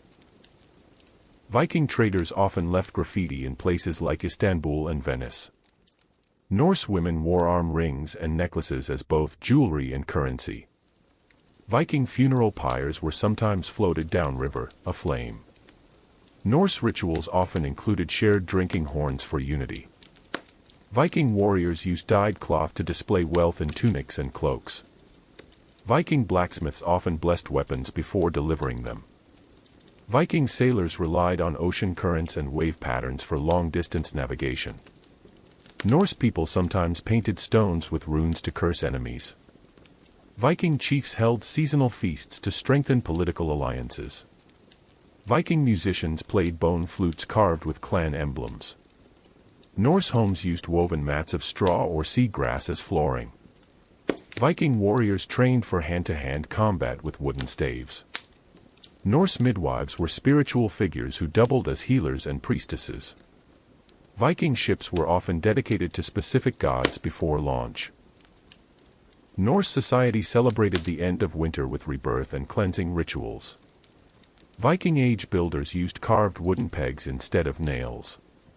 Norse law prohibited fighting at sacred assemblies or temples. Viking shields were often reinforced with iron rims or bosses.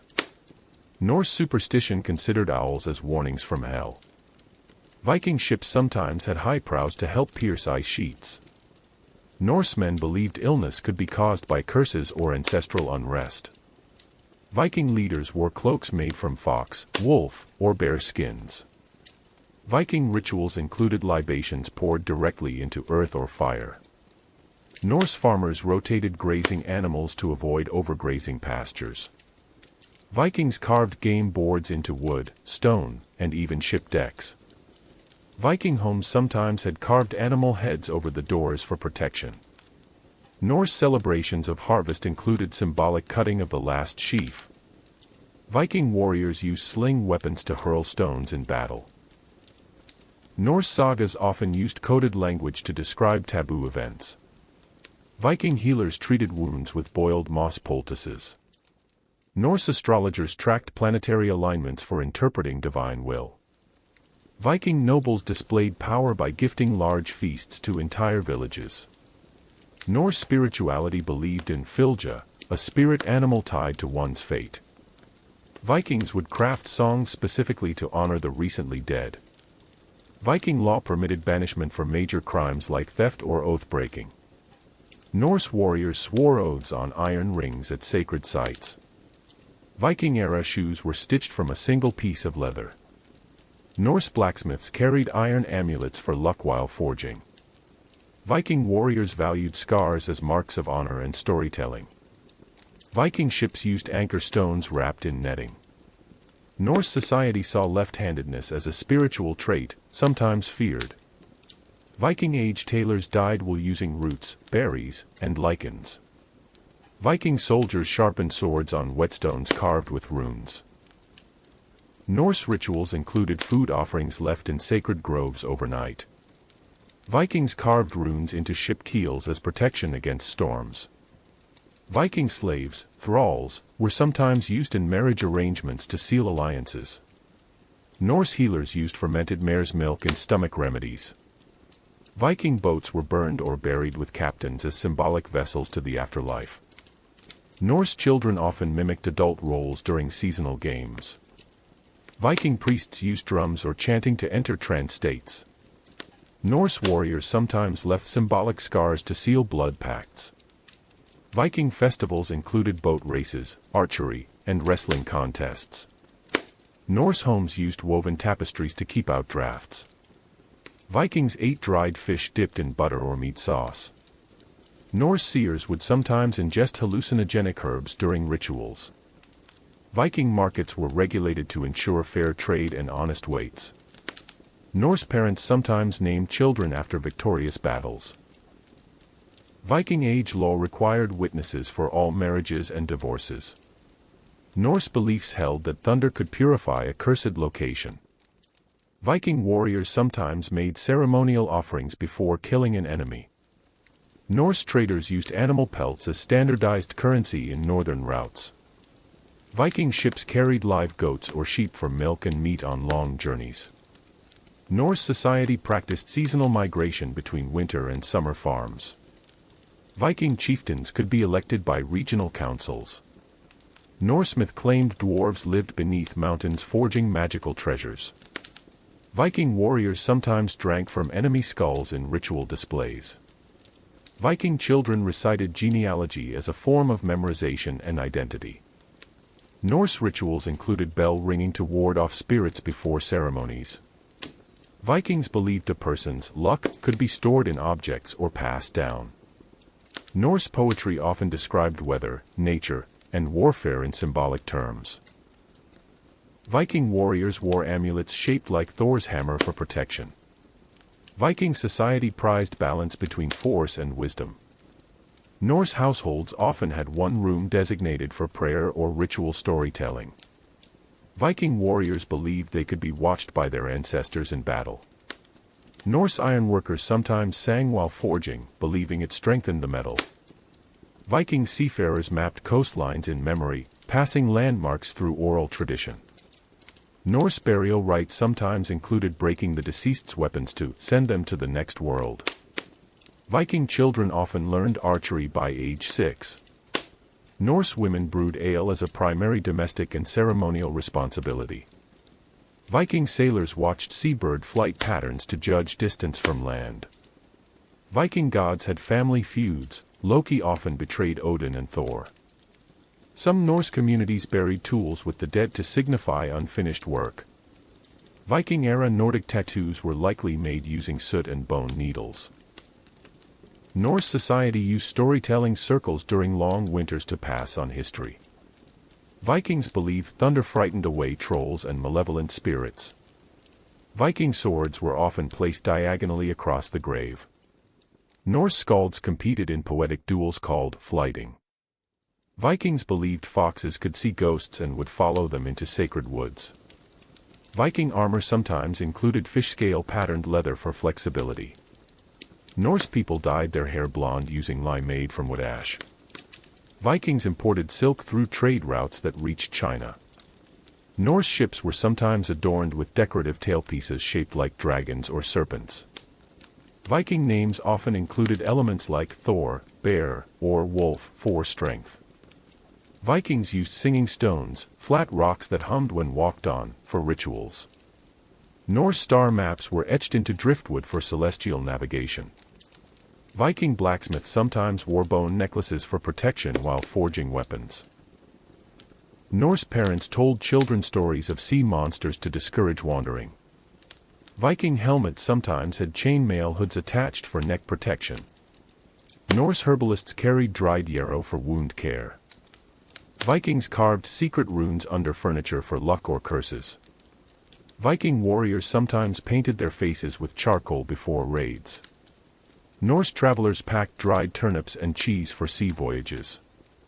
Viking boats could be disassembled and carried across land by teams. Norse carpenters held seasonal rituals to bless tools before building longhouses. Viking explorers sometimes placed stone markers to guide future voyages. Norse people viewed fire as a living spirit needing respect and offerings. Viking warriors often carried two weapons, a long sword and a short dagger. Norse children used carved wooden animal toys that doubled as talismans. Viking nobles wore colored glass beads from as far as the Middle East. Norse mythology included a cosmic cow named Audhumla that birthed the first gods. Viking law required repayment of lost livestock if left unguarded. Norse beliefs connected the aurora borealis to warriors dancing in the afterlife. Viking bards memorized hundreds of verses and recited them at feasts. Norse people believed the wind carried messages from gods or the dead. Viking warriors made offerings of iron nails at battle shrines. Norse navigators studied ocean foam and whale movement to guide ships. Viking traders used ivory from walrus tusks as high-value export items. Norse coin hoards were often buried near sacred stones. Viking scouts learned to mimic bird calls as hunting signals. Norse weddings required a community witness and often lasted several days. Viking craftsmen practiced metal inlay, embedding silver into sword hilts. Norse warriors painted animal spirits onto their shields before raids. Viking longhouses were often passed down through multiple generations. Norse rituals included tree weddings, bonding a couple to the land. Viking diet staples included barley, fish, cabbage, and leeks.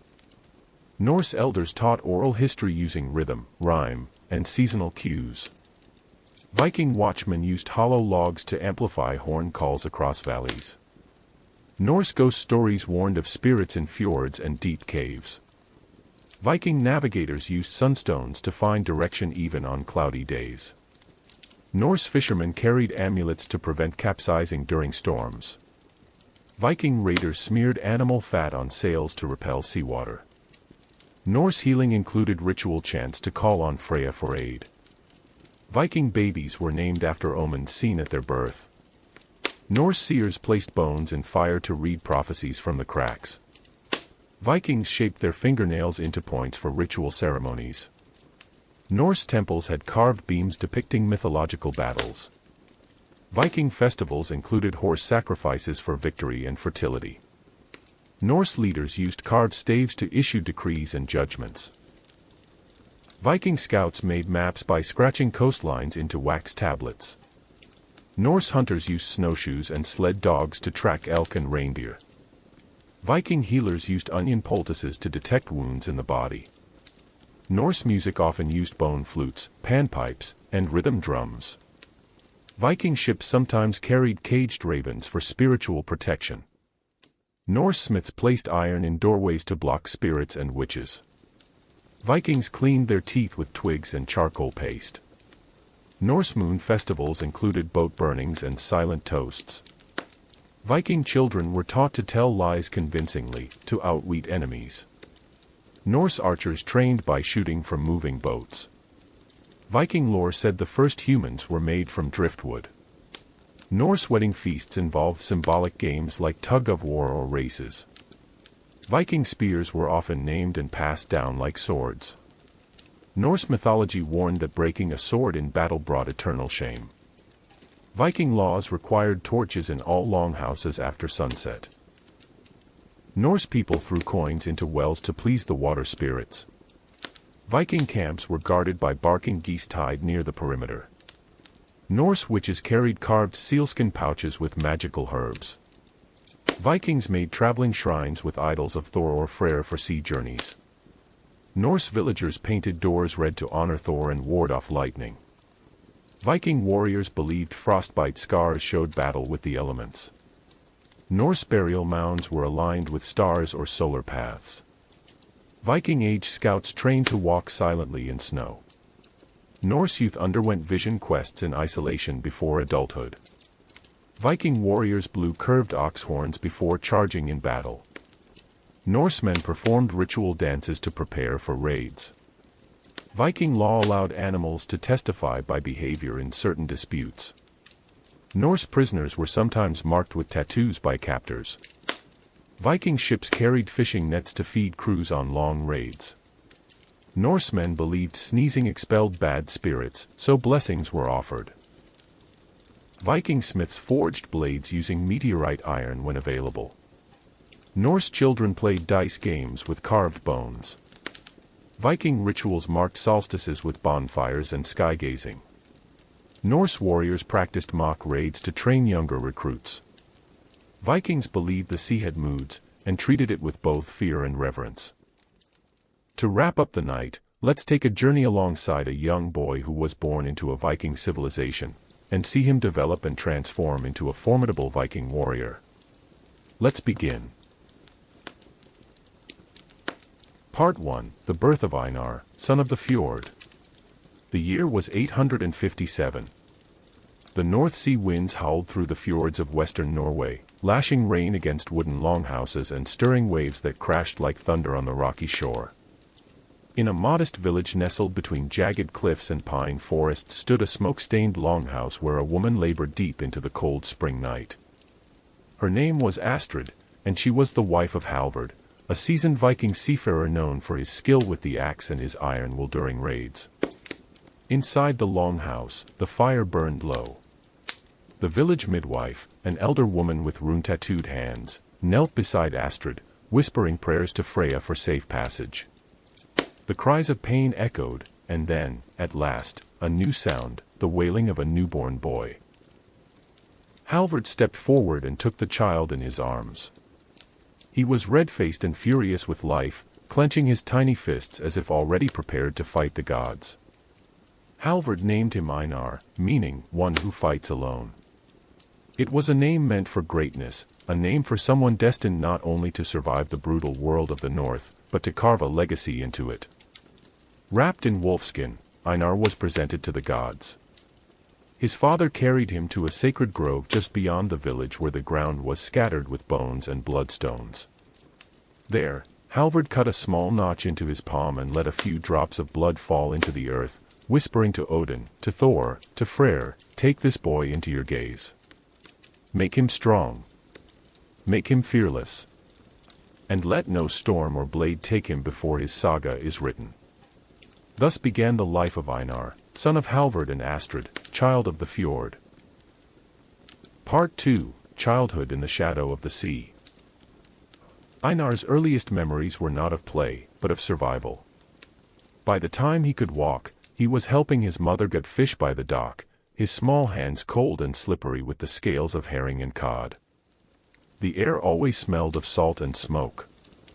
Gulls screamed overhead. Life in the village was demanding, and children were expected to contribute early. Halvard was often away, raiding in the east, trading in Hedeby, or exploring beyond the Baltic. When he returned, his presence was like thunder. His boots stamped snow from the doorway, and he would lift Einar with one arm and boast that the boy would soon be strong enough to row against the tide. But when Halvard was gone, it was Astrid who ruled the household. She was strict but not unkind. She taught Einar to grind grain, mend nets, and patch his own tunic with sinew thread. But she also told him stories, of the 9 realms, of Thor's hammer, and of giants who lurked beyond the ice. She wove the world with her voice, turning the long, dark winters into lessons cloaked in wonder. Einar learned to swim in the freezing fjord and to balance on the slippery edge of rocks. By 7, he could skin a hare. By 8, he could light a fire with flint, even in the rain. At night, he and the other boys wrestled in the dirt, using sticks for swords, imagining themselves on raids in Francia or chasing dragons across the sea. His best friend was Ivar, the blacksmith's son, a boy with wild curls and a crooked smile. Ivar had little patience for fishing but endless curiosity for how things worked. Together, they snuck into the forge, daring to touch the bellows and marveling at the red glow of the iron. Once, Ivar branded himself by accident. He didn't cry. Einar never forgot it. When Einar turned 10, he was given his first blade, a dull, rusted seax with a bone handle. Not for fighting, his mother warned. For learning. The blade was heavy in his hand. But it was his. That winter, the village buried 4 elders and 1 child. A sickness had swept in with a trader's ship. Einar watched his neighbors burn the dead on pyres, and he learned then that even the strongest could vanish like breath in frost. He began to understand that life was short, brutal, and sacred. The gods watched. The ancestors whispered in the snow. A Viking's job was to live boldly enough to be remembered. Einar listened. Part 3, Blood and Ice, Einar's first rite of passage. The winter of Einar's 12th year came early and fierce. Ice crept into the fjord before the solstice moon, and the elders said it was a sign from the gods. This would be a season of trials. The snow piled thick over the village, and wolves prowled closer than usual. Fires burned day and night in the longhouse, but still the cold gnawed into bones. It was during this frostbitten time that Einar heard the call. Not from any voice, but from the ritual itself. Each boy of age, usually 12 or 13, was to undergo the Veternat, the winter night rite, a test not just of strength but of will, courage, and self-sufficiency. It was said that if a boy passed the rite, he returned no longer a child, but a Drengr, a worthy one. And if he failed, well, some never returned at all. The night before the rite, Halvard sharpened Einar's blade with careful strokes, saying nothing. He handed the seax back, now polished and keen. "Tomorrow, you will face the mountain," he said. "Not with your blade, but with your mind. That is where men are made." The rite was simple in word, but not in practice. Einar was to spend 3 days alone in the forest, with no food and no fire, and return with proof of a successful hunt. Not just survival, but triumph. They left before dawn, Halvard and 2 other fathers guiding the boys deep into the pine forest. The snow was waist-deep in places, and Einar's feet went numb before midday. He said nothing. Nor did Ivar, who was beside him. His curly hair now crusted with frost, his breath coming fast in the silence. At the edge of the wood, Halvard stopped.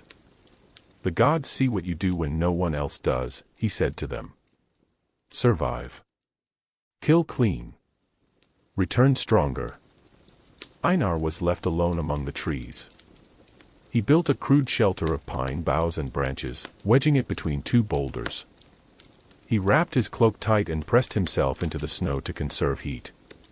Each night, the howls came closer. Each day, his hunger grew. On the 2nd day, he found a trail, fresh deer tracks cutting across a stream of melted snow. He followed them for hours, crouched low, silent as a shadow. When he finally saw it, a lone doe, ears twitching, he knew he'd have only one chance. He waited. Waited until the wind shifted, until the doe stepped sideways. And threw his knife. It struck true. Not deep, but enough. The doe stumbled, and he chased it down, plunging the blade again, whispering prayers to Freya and Ullr as the animal fell. His hands trembled, not from fear, but awe. Einar knelt, placed his hand on the still warm flank, and thanked the animal. He smeared the blood across his face as his father had taught him. It marked not death, but becoming. He returned on the 4th morning, dragging the carcass behind him with a branch and rope sled he'd fashioned himself. His face was cut and windburned. His limbs shook. but he stood tall. The village met him with silence, and then cheers. Halvard clasped his son's shoulder, pride glinting in his usually unreadable eyes. That night, they feasted on the deer's meat. The village skald sang a verse in Einar's name. The boy had faced the mountain. And he had returned a warrior in the making. Part 4, The Sea Trials, Einar learns the oar and the sword. The spring after Einar's Vetternot came quickly, as though the gods had rewarded the village with a sudden thaw. The ice cracked in the fjord like thunder, and the longships were pulled from their shelters, repaired, and polished with whale oil until their hulls shone dark as obsidian. Now 13, Einar was no longer kept from the boats. He had passed his right. He had spilled blood, survived alone, and returned not broken but tempered like steel. This meant he could begin training not as a boy, but as a warrior. The first trial was not swordplay. It was the oar. Each longship had room for up to 30 rowers, and the role of an oarsman was sacred and grueling. Before he could swing a blade in battle, a Viking had to earn his sea legs and prove himself worthy of the dragon-headed prow. Halvard placed his son in the fourth oar position, close enough to the center to learn the rhythm, but far enough from the stern that no mistake would steer the ship awry. 4 hours they rowed. Across the fjord. Along the coast. Into the mouth of the river where the tide fought back like a beast with 1,000 claws. Blisters bled. Shoulders ached. The salt water sprayed into his mouth, and his arms felt like rope about to snap. But Einar gritted his teeth. He watched Halvard's face, stoic and unflinching, and matched his father's pace stroke for stroke. In the evenings, the men would spar on the beach. Einar trained with a dull-edged sword, learning to strike not with wild rage but precision.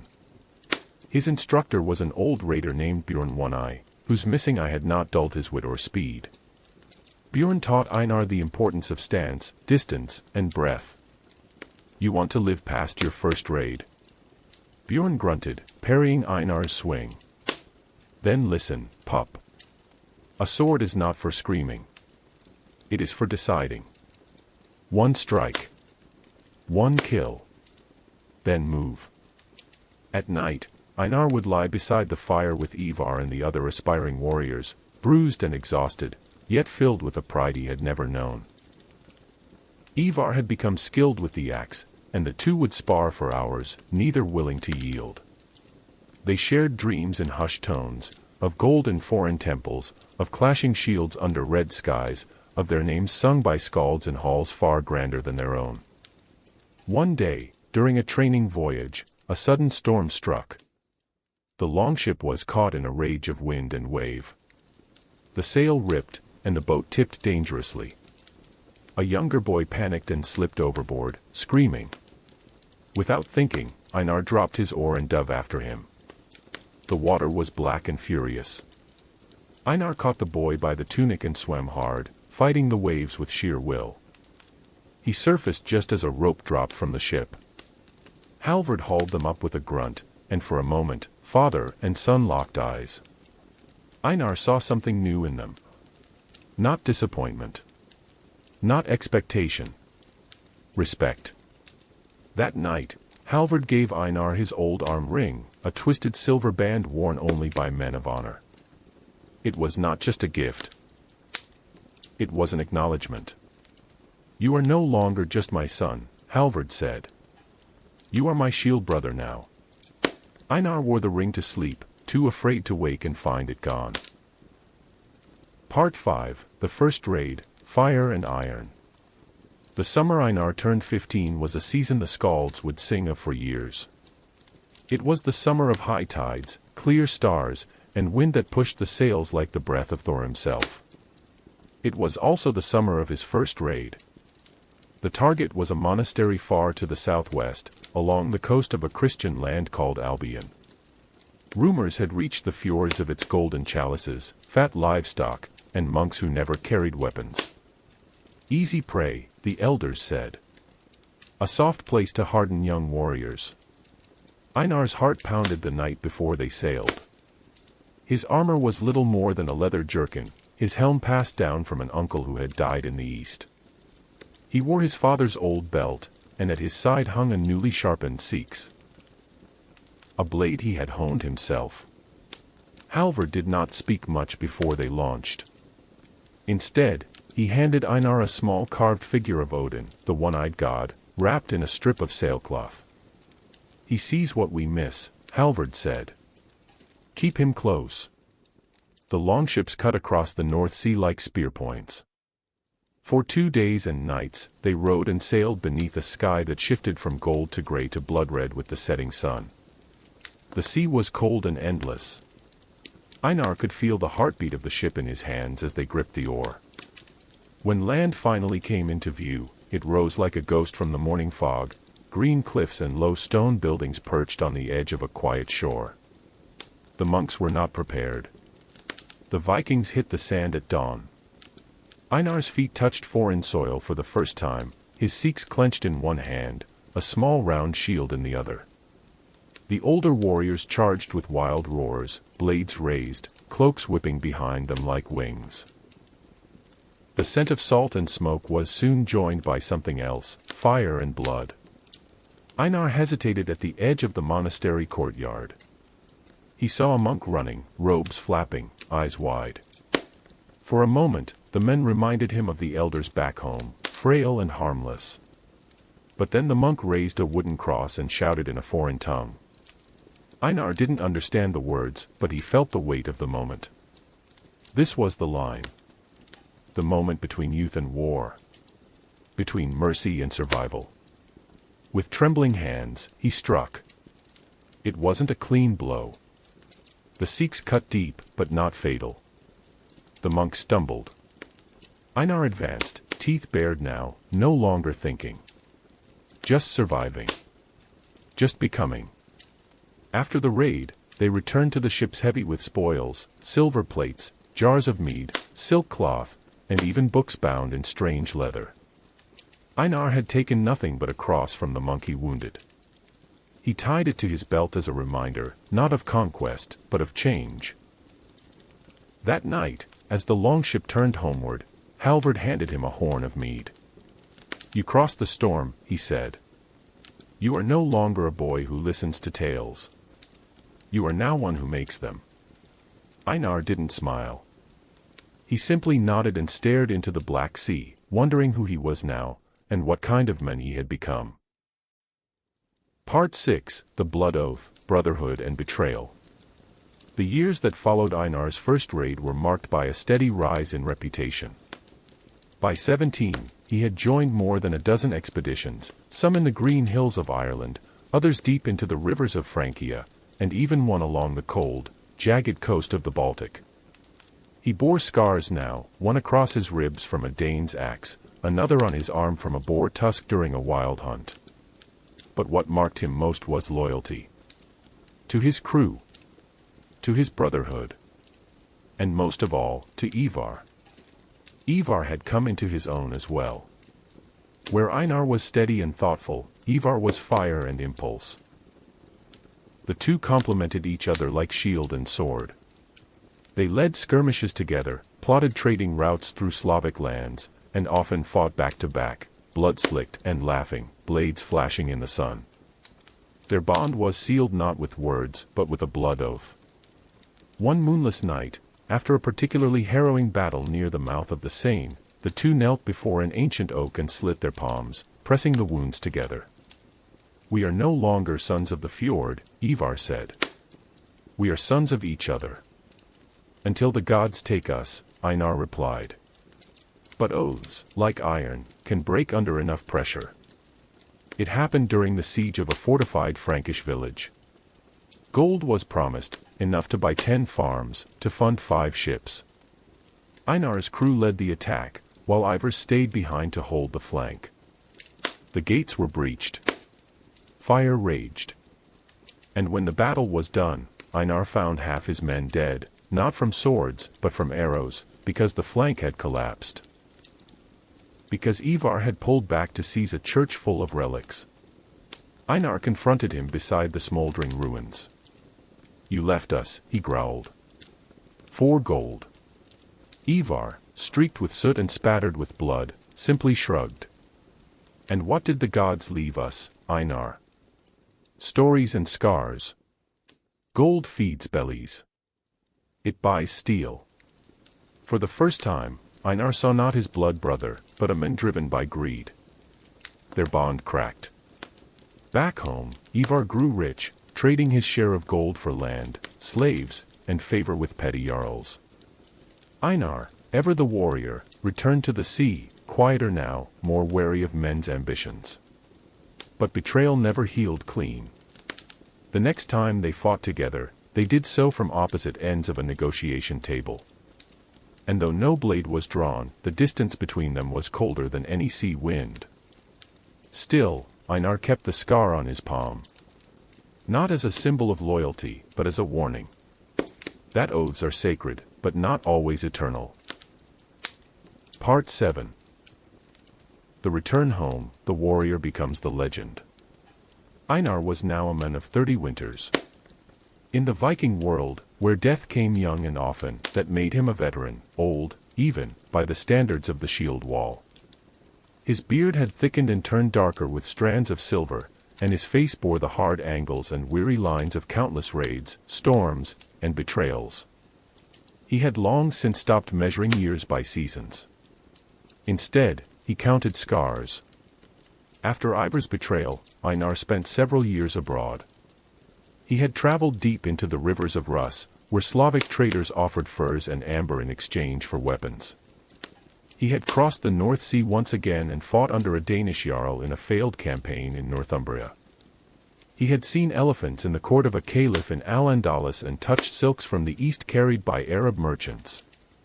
And yet, every year the dreams returned. Of the fjord. Of home.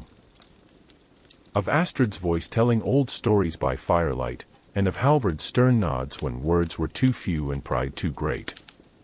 One spring, after 13 years away from the village, Einar returned. He came not as the boy who left, nor even the proud youth who had taken up the oar and the seeks, but as a legend in his own right.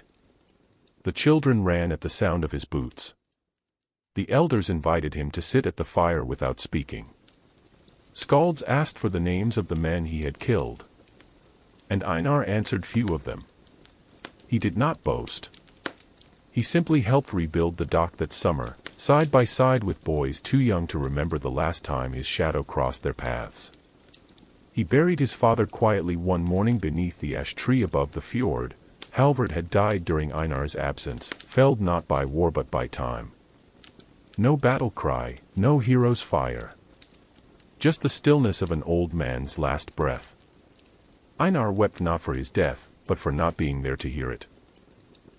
Astrid was older, her braid now white as snow, but she smiled when she saw him. She pressed a wooden bowl into his hand and said, "You came back heavier, my son. But not with regret. That is the true mark of a man." That winter, the village held a feast in Einar's honor. They slaughtered a great boar, lit towering bonfires, and recited the deeds of his voyages, some true, others already grown into myth. Children hung on his every word. But Einar only told them this. The world is wide, and full of gold and danger. But there is no treasure greater than the land that raised you, no victory finer than keeping your name clean. The crowd fell silent. And for a moment, even the gods listened. Part 8, Twilight of the Warrior, Death, Legacy, and the Eternal Sea. Einar lived long for a Viking. By the time he reached his 40th winter, most of his shield brothers had been taken by the sword or sea. Their names were etched into stones, burned into memory through song and silence. But Einar, scarred, limping, and slow to rise on cold mornings, remained. He had become something rare in his village, a warrior who survived. He no longer sailed on raids. The weight of the oar was too harsh on his back, and the sword no longer felt like an extension of his hand but a burden to lift. He trained the young now, teaching them how to strike, how to survive, but more importantly, when not to kill. Einar's stories became legend. Children whispered of the time he faced down 6 Franks at once, or when he wrestled a bear in the eastern forests. He never corrected them. Some tales were better left unspoiled by truth. Ivar never returned to the village. Word came that he had died far from home, poisoned by a rival trader in Kiev. Einar felt no joy in it, only a strange, quiet emptiness. A chapter closed with no final word. One autumn, as the leaves turned golden and fell like memories onto the earth, Einar took a solitary walk to the edge of the fjord. He sat on the same rock where his father had once watched the sea, and he lit a small fire. The stars blinked above, cold and eternal. He whispered his thanks to the gods, not for victory, or gold, or fame, but for letting him live long enough to witness the arc of a full life. A few nights later, he felt the weight of his years settle into his chest. His breath grew shallow. His limbs cold. He called Astrid, now ancient and nearly blind, to his side. She took his hand. "It's time," he said. "The sea calls." "No fear?" she asked softly. Einar smiled faintly. "None. I've faced death before. This time, I think. I'll shake its hand." He was given a warrior's death, as was his due. His body was placed upon a longboat, wrapped in wool and wolfskin, his blade by his side, the arm ring of his father on his wrist. Offerings of bread, meat, and meat were laid around him. The villagers gathered in silence. The torch was passed. As the fire took hold, the boat drifted out into the fjord, its flames dancing against the black waters, the sky a blanket of stars. The boy who had once watched the sea with wide eyes now returned to it, carried by flame and wind. And thus, the saga of Einar, son of Halvard, was complete. Not just warrior. Not just raider. But a man of shadow and sea, of loyalty and loss. A Viking, etched into the story of the North, his name whispered forever in the halls of Valhalla. Thank you for tuning into this episode of Background Historian. Make sure to subscribe for daily videos just like this to help you fall asleep. Have a lovely night, sweet dreams, and I'll see you next time.